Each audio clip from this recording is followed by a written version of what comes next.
Hello, hello, and welcome. Welcome back. I am, of course, Dr. Natalie Flores, and I'm excited one more time to host this show, Misfit. Start living and thriving today on Transformation TV, as you can, of course, see. And with me today, I have another Transformation TV hostess, guest, expert. I never know which is the right word, but I don't believe in labels, so it's all good. Since she is here, and before I get to her, you see her in the picture, whichever side you're seeing it at, I just want to remind you that you see the show here right now, and you see Jena, or G, right next to me. There are many of us who are doing these shows because we've come together to create a wave to help and support all of you.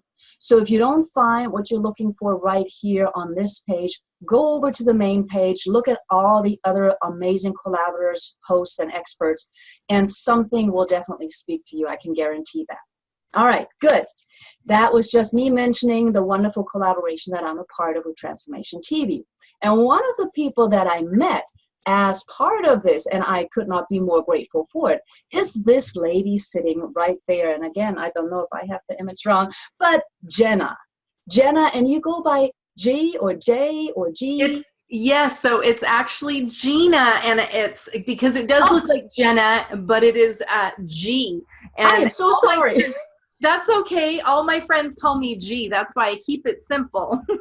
Okay, good. Because whenever I think of G, I'm thinking of more the Asian way. I don't know, Korea. I don't know what the differences are, but I always think of the Y-I sound. So that's probably why my brain is kicking in, telling me I'm doing something incorrectly. But you are, as far as I know, an amazing person. Now, before I go into the amazing person that I met in Zurich and through Transformation TV, I know you've done a whole lot of stuff. You didn't wake up when you were birthed and said, hey, I want to become a spiritual transformation teacher. You actually worked for, I believe, over 20 years or so in corporate America. You did a whole lot of really cool things. You have established a life. And then, if I recall correctly, you ran into something where you said, I need to heal myself a little bit. I need to get away from all the stress, the pressures, and what I call the rat race. And you started your own healing, which then led you and pushed you or catapulted you into creating your own company and helping others through this journey as well. And I believe you have a number of books. I know you have other TV shows, and you have, I believe, a Sunday meeting which you call Soul Food Sundays. You also, I love everything that is connected to soul. Your group or your tribe, your soul tribe is called the Soul Collective. So there's a whole lot that you do when you're changing lives, and you always seem to connect right here with the heart or the soul.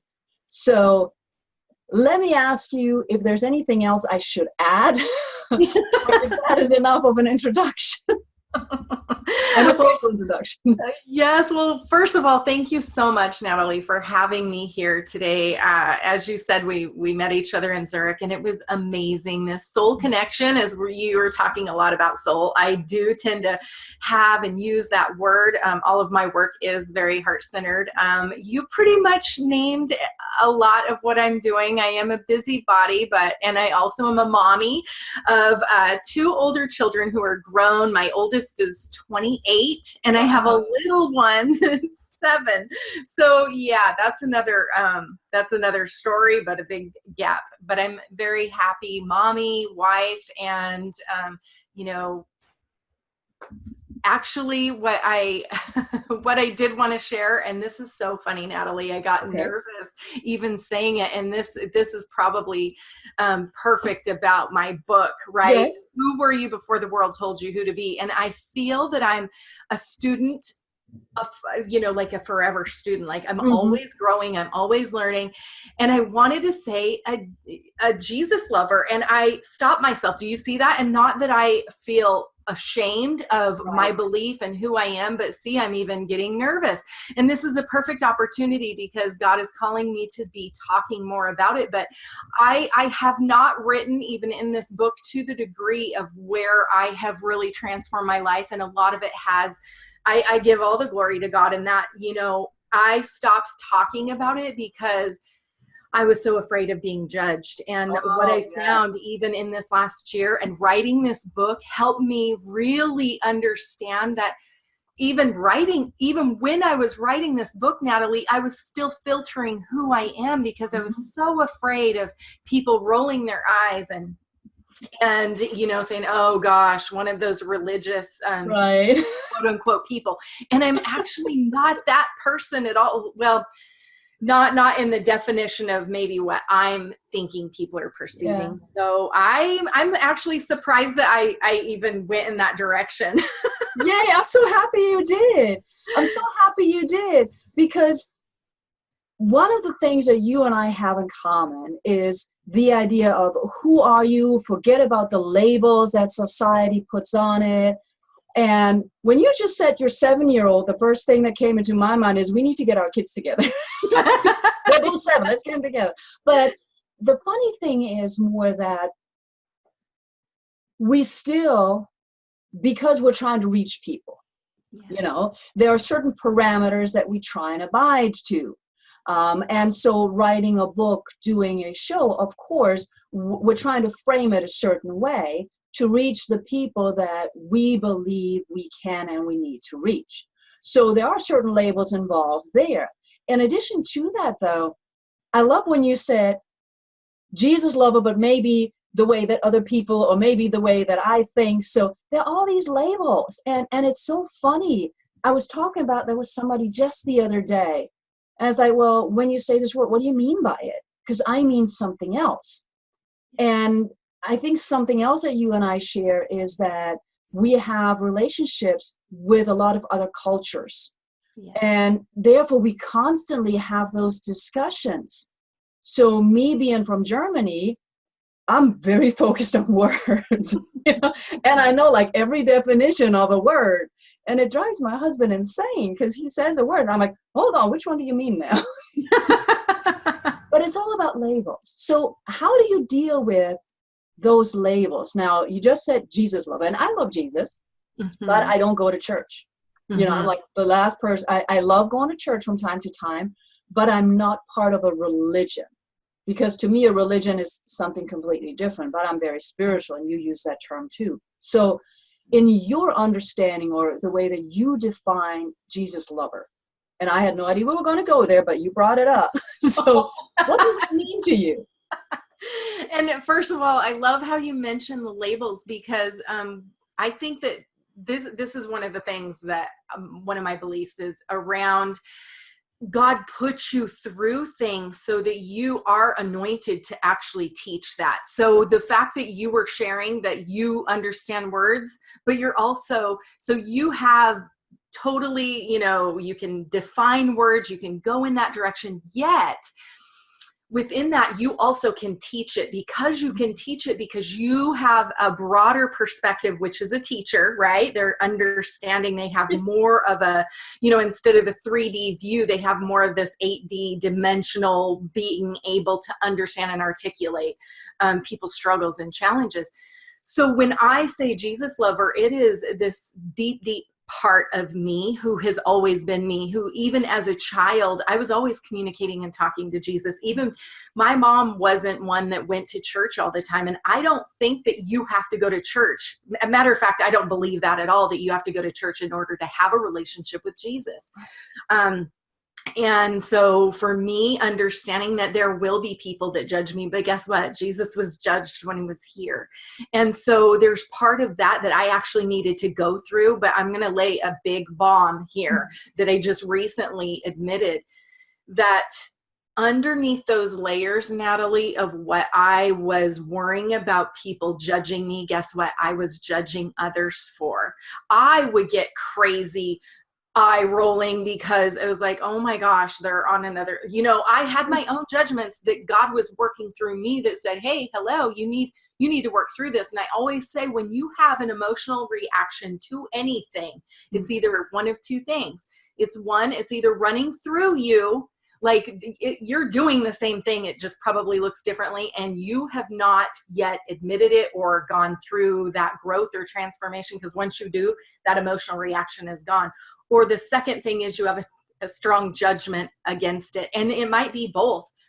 It might be both things that you have, going on, where you're judging it, and it's playing out in your life. You just don't see it as that. You're defining it as something else. So that's pretty interesting. That was a huge aha moment for me, to really let go of that. And when I let go of that, literally like 6 months ago, everything started changing for me. Everything, even the way I was communicating, and people are like, oh my God, like some of my clients were even like, what is she on about? Like, she's never, talked like this. And it's like, actually, that's who I was before the world told me who to be. Yes. And I'm allowing myself to really express that. And someone posted, and I feel like I'm talking a lot, so I want to go. This is great. I gotta just question you now. Someone posted the other day, and it hit me in the belly, and I've seen it before, but I think this new level of understanding my own self, it hit me in a new way. And it was this beautiful photo of this little girl who put a crown over her head, and she was closing her eyes, and it said, not all people will understand you. Something about not all people will understand you, and some will even judge you. Guess what? Those aren't your peeps. And what I realized was I was trying to talk to too many people, and it's like, those are not your peeps. That's why you're putting that filter on. You talk like who God has called you to be, and who you were before all the layers and the labels. And be that misfit, like your show is called, you be that misfit. And those misfits that align with you, guess what? They love you, and you love them, and that's your soul tribe. You said a number of things. Thank you for sharing that, because it is so important about judgment. And I want to talk about some of the other things too, but one of the things about judgment and spirituality, there are certain labels again, or ideas of what spirituality is and what this or that is. So there's something in Buddhism and so forth called like the medium path, the golden path, where supposedly you don't have any emotions anymore. And you mentioned that a little bit. Once you work through it, you almost said you're no longer having an emotional reaction. Now, I tend to disagree with that a little bit. Okay, I love this. Because to me, we're human beings having a human experience right now. Whatever else I believe, put it to the side. And I believe that as human beings, we have emotions, and we need to have them. And I think you agree with that. Absolutely. So to me, it's not necessarily about not having that emotional reaction, or that, oh my God, what is that person doing? It's more the second step after that. So if my reaction is like driving, oh my God, what is that person doing? But then I say, okay, I could judge that person, and all the things run through my head. Okay, in a rush, not afraid to kill himself just to get through the light, not afraid to kill anybody else, not very smart. But then once that has run through, I'm like, okay, now let me go to the other side and says, please, please, please make sure this person and anybody that this person comes into contact with makes it to their location safely. So step 2 seems to be more important, just given the world that we live in, and that most people, we judge. I mean, the hair color, the eye color, the whatever, but we don't have to go with the judgment, right? Yes.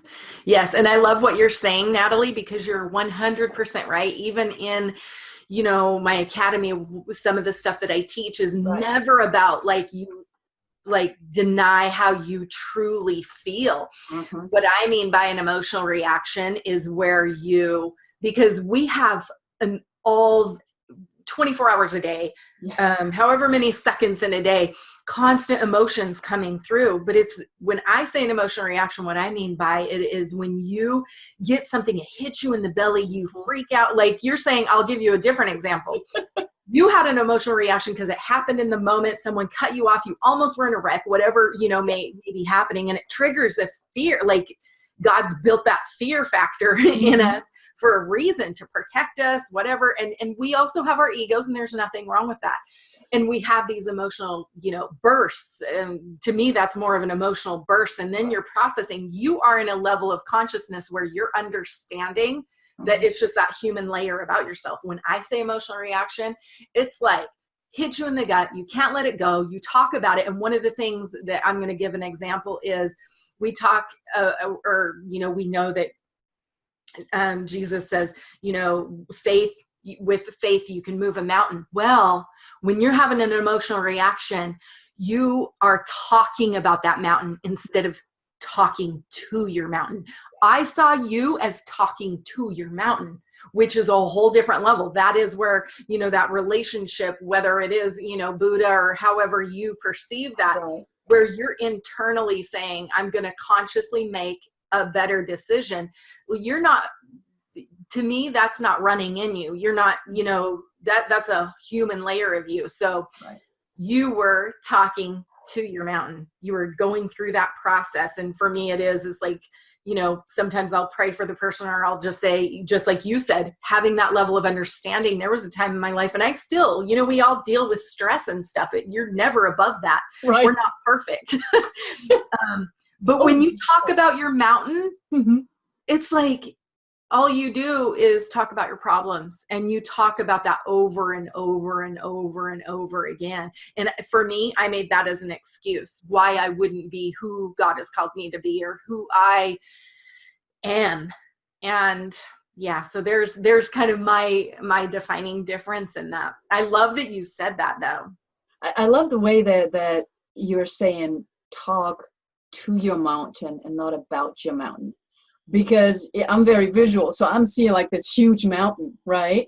And now I'm thinking, okay, with the work that you do, when you're empowering people and you're guiding them through processes to reconnect with who they're really here to be. I talk about the hidden power of patterns, which is similar in the subconscious, but you have a very unique process as well. And so I see it as almost right now at going to the mountain and start to shovel from the top down. I love it. I'm visual. Maybe it's because I have a 7-year-old, I'm seeing everybody like start to shovel. Yeah. Now, you said something else. You just said as a sideline, and I always pick up on that when people say that. You said, we're not perfect. Nobody's perfect. Something like that. And here I go. I wholeheartedly disagree. I love it, Natalie. And the reason you need to be on my sister's show. We always have different opinions. I love it. Well, there's a simple reason why I disagree, and you're a prime example for that. Okay, you mentioned your journey. You said you needed to release the stress, and then you wrote the book, and just in the last 6 months you were beginning to feel more comfortable in mentioning, I'm a Jesus lover. Okay, or I want to be who God made me to be. I mean, all those words that seem to often have a religious connotation. So the way that I see it is, number one, God doesn't make any mistakes. So right there from day one, I'm perfect, right? Number two, I may not be what I want to be because society tells me so, but in every step of my journey, I'm learning exactly what I need to learn. Therefore, I'm perfect in every moment. I might evolve, but I'm perfect every step of the way. Yes. Amen. Girl, I actually love that. I love that. Because I also agree, everything happens on purpose for a purpose, and everything is divinely orchestrated, and there's a divine plan, and within all of that, it really is perfect. And even when you tell someone that the challenge that they're going through, that mountain that is the challenge, we can perceive that as imperfection, but you're 100% right. You are coming from that God view, because God sees that as everything really is perfect. Those challenges that I went through, the pain of feeling people judging me, because I feel like I've had that my whole life, but I needed to go through that to be able to teach it. Like I said, I feel very strongly about that. You can't teach it if you've never been through it, or you could, but I don't think that you're as good or as strong as a teacher if you can't have that compassion to say, hey, soul sister, hey, soul brother, I get you. Do you know why I get you? Because I feel you, because I feel you, because I went through it. Yeah. And it doesn't mean that you've had to have the exact same experiences. Absolutely. It's something you can relate to. Absolutely. Now, when you work with people, and you talk about divine guidance, you talk about reconnecting with who they are meant to be here. There might be some critics, and I'm bringing that up because I've had that argument being thrown at me, so I want to see your reaction, that say, well, if there's a divine plan, and if there's a purpose for everything, then aren't we just robots? No. And I love that you brought this up. See, we didn't script anything. And this is why I love these soulful, conscious conversations. So let me put into perspective, because 20 years ago, I promise you, I would have given you a different answer. Oh. But the way that God has, molded me and guided me and put me through some really painful and hard situations, which I know all of us have gone through in our own way.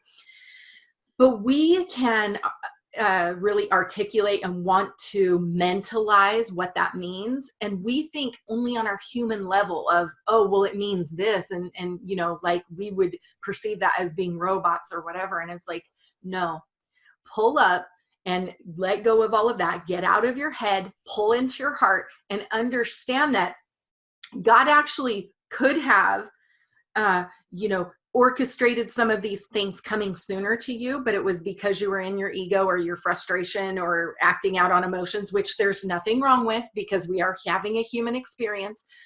But it was available to you. It was available to me 20 years ago, but I wasn't ready. I wasn't ready. And when you're ready, God says, oh yeah, I've always had this blessing. One of my teachers has always said this, and it's stuck with me for a really long time. He says, you are in the candy store, like Willy Wonka, and we're all like imagination, because that's the vibe that we all want to be in, right? That playful, loving, we're in the candy store.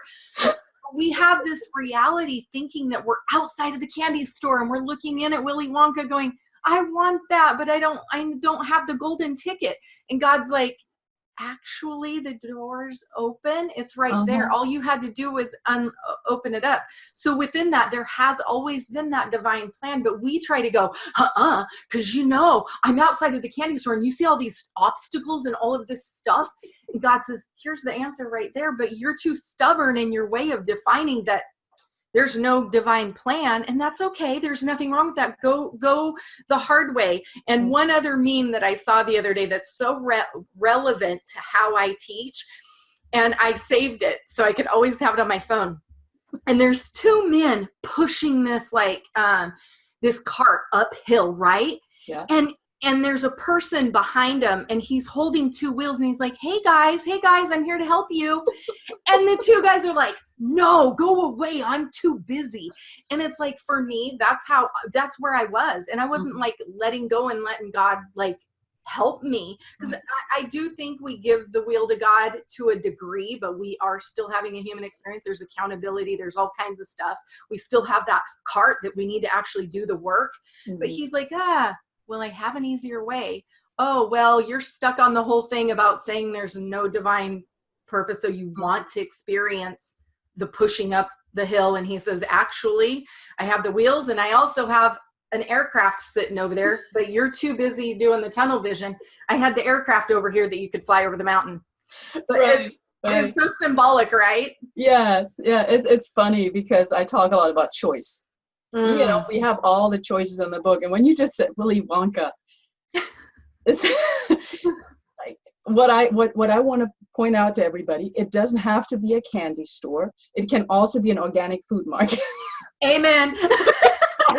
That's like me. I'm like, gluten-free, whatever your choice of experience is. Yeah, no, but it's funny because it's true. It's for a long time.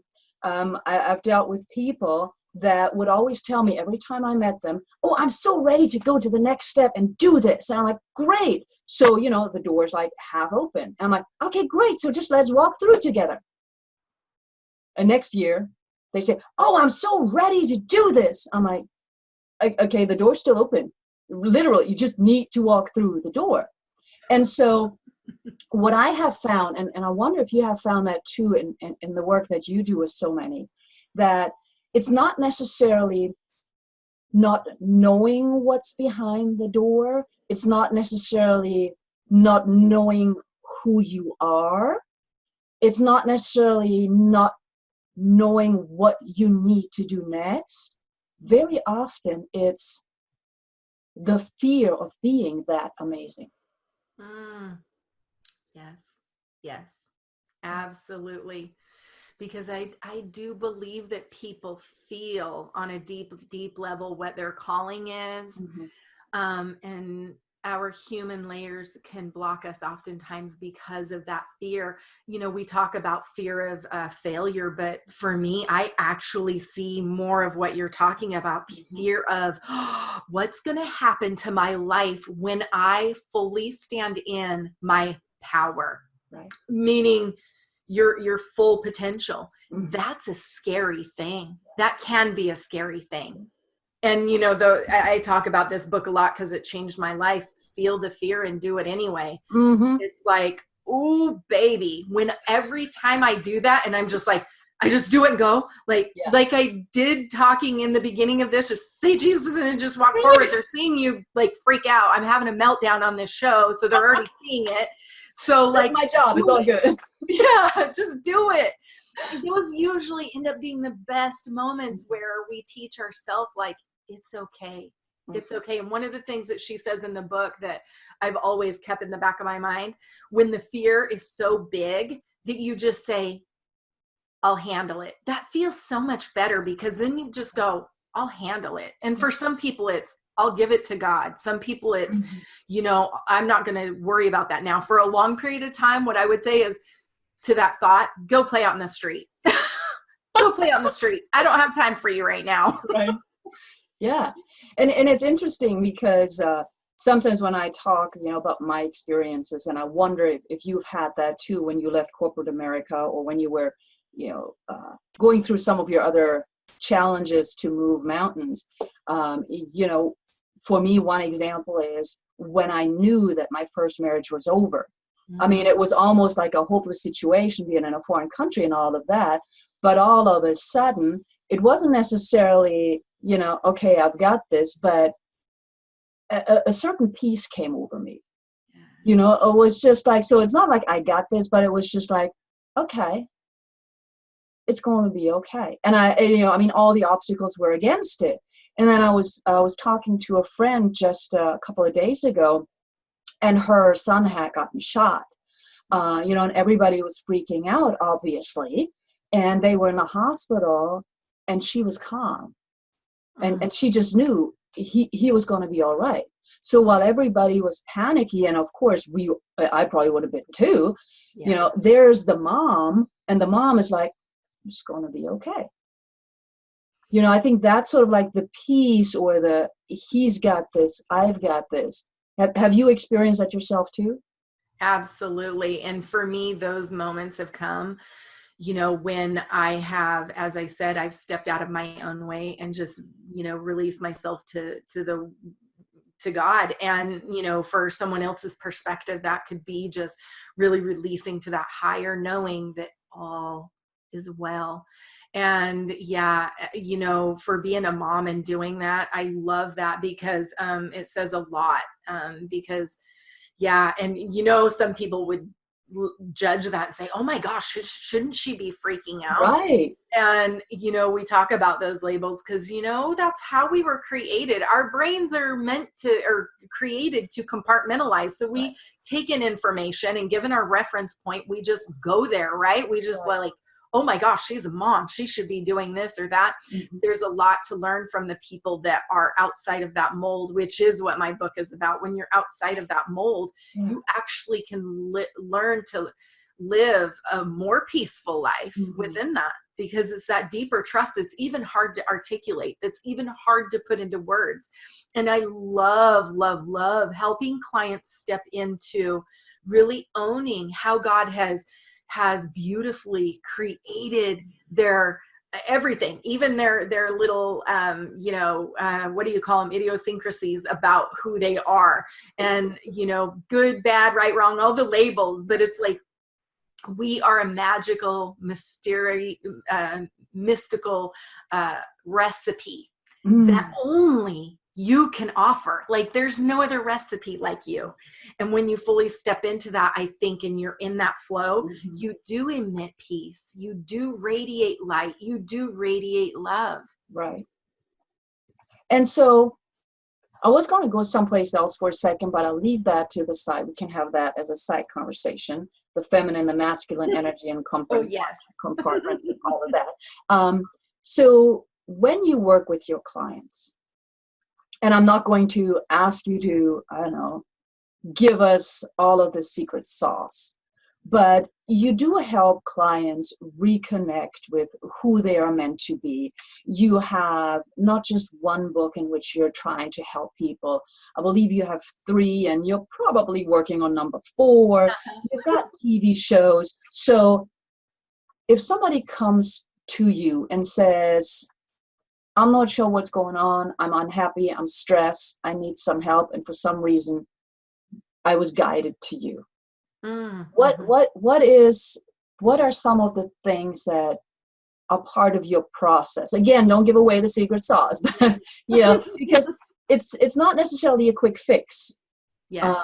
But there is a magic to the madness of going there. So how do you work with your clients? Absolutely. And I will give part of my secret sauce away that I write about a lot.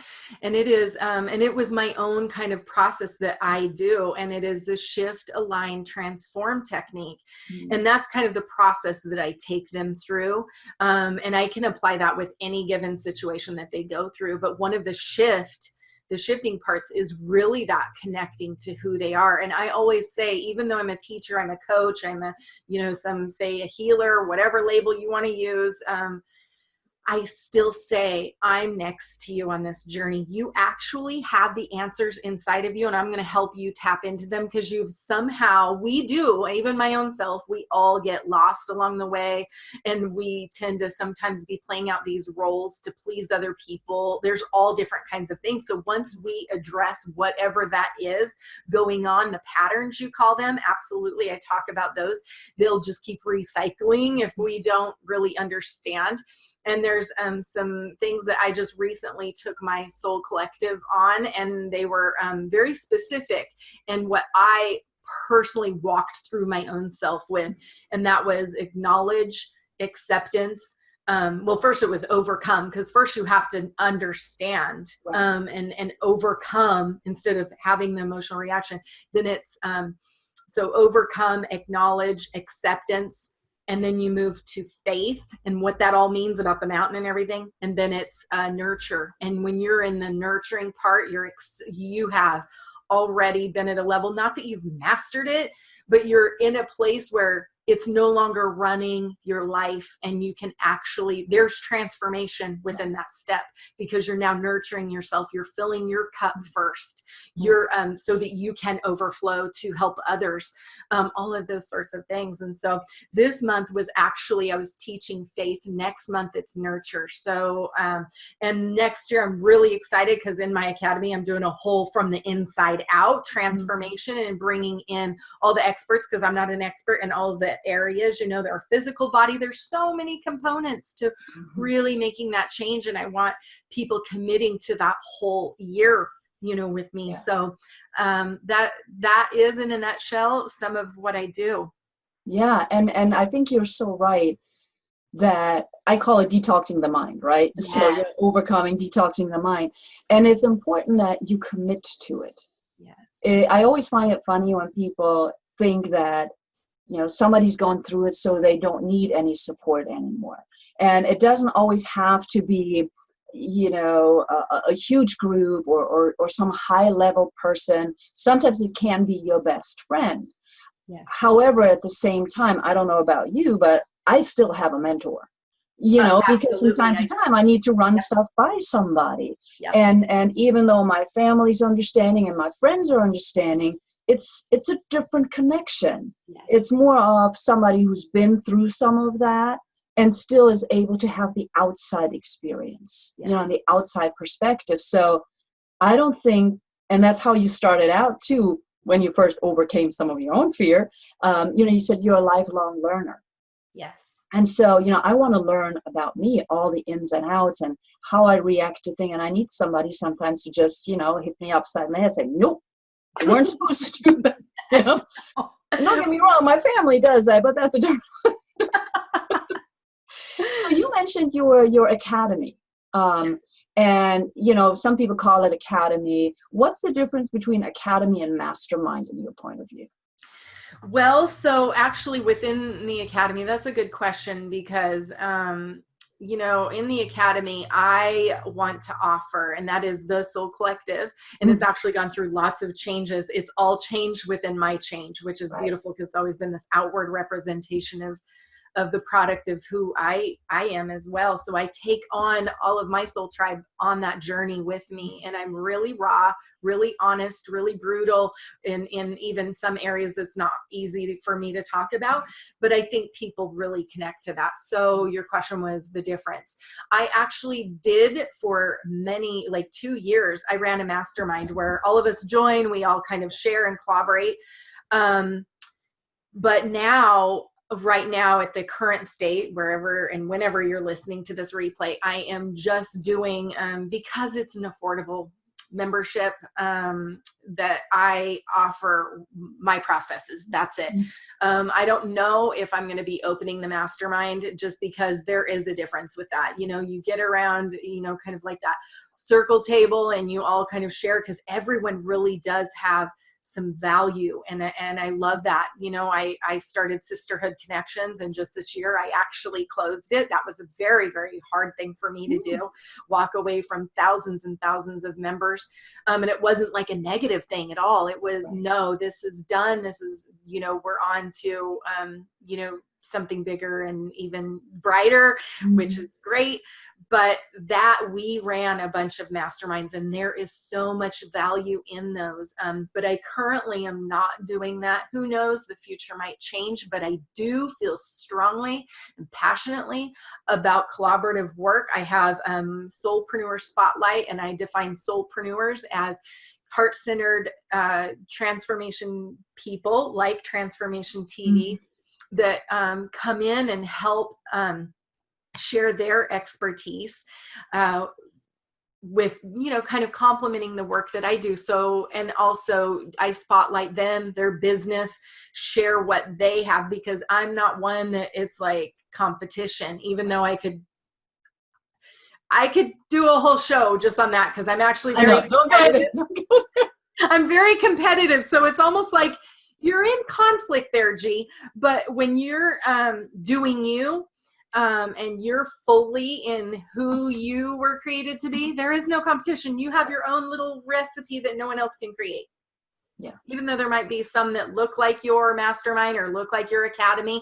I don't even really like calling mine an academy, but for lack of better words, for me, it is a soul tribe that is all in this journey to really keep staying healthy. And that's why I wanted to keep that membership low, because it's like, this is how they can get their nuggets. I have my own people, like you were saying, mentors and stuff. I think it's critical that you keep those kind of people that are surrounding how you resonate, how your vision is, the glasses that you wear, who sees it similar to you, where you can really feel connected, you can feel supported, you can feel, and when you get off of your path, that someone's there to pull you back in. And that's really at the heart of why I created even Soul Food Sundays. Mm-hmm. It's not even about, oh, you need to believe, like me, but it's your soul. If you feel that your soul needs to be fed, like I do as well, those Soul Food Sundays are as much for me, if not more for me, because I always feel like that wisdom comes through me out to you. So I get it first. Yes. And so, it's not even, I don't even like to say I'm teaching people, but lack of better words, it's more about this journey of, hey, I got you. I totally understand you. But just like you said, sometimes we need that, hey, tap on the shoulder. I got the wheels here. Remember, there's an easier way, and it's your choice. It's, absolutely up to you, but it's here and available to you. I have some clients that will say, gee, oh my gosh, I think you told me this a year ago. And why am I just now getting it? I'm like, it's all good, girl. It's all good. Mm-hmm. Because it wasn't, you need to go through some more things, and it's all good. Yeah, because we're not always ready for the answer or, the key that's hanging right there in front of us. I always like that, sometimes I don't know how other people are, but I often have my sunglasses on my head because I'm literally like, I can't see when the sun's out just a little bit. It's like I'm like light blind or something. And so, not really blind, but, yes, it hurts my eyes. Hurts your and eyes. so I can run around the whole house and look for my sunglasses. And it's like, they're right here. It's like, and I think that's what it is sometimes with the wheels or the key or the door being open. We're just so blinded sometimes by other stuff. And I love how you define what you do because it is so important to, I call it guide, to guide people, to lend that helping hand, not to give them everything because then they're not learning anything. And that's something that I learned, in my teaching profession years ago, is that if you just give it to them, they're not going to value it. They don't get it. But if you guide them through because they have the answers. So, G, I want to thank you for your time because I don't want to take up too much time of yours. I want everybody to check out your show on Transformation TV. I also invite them to check out your website and the books and the insights that you have, because even though you're competitive to some degree, and I think you're more competitive with yourself, you are a collaborator because you're part of Transformation TV. You're part of Soul Food Sundays, Soul Connections, and that's always being in a group, helping each other, and being in your own truth. So I want to thank you for the work that you do, and I want to thank you for spending this time that we just talked about stuff I didn't anticipate. I know, me too. It's like, really, G? Welcome to my world. Oh, but that's good. That's how, the energy comes through. We talked about what needed to be addressed. So thank you for that. Everybody check out G. You also see, some descriptions underneath, so you know how to find her. You can find her on Transformation TV. She has Instagram, Twitter. I believe your website is called JenaHarris.com. Yes. Okay, perfect. So check her out. Tell her I said hi. And I know I'll be doing more with her in one way or another. So everybody, thank you. One of the things that I always say at the end of each show, and it comes from my heart.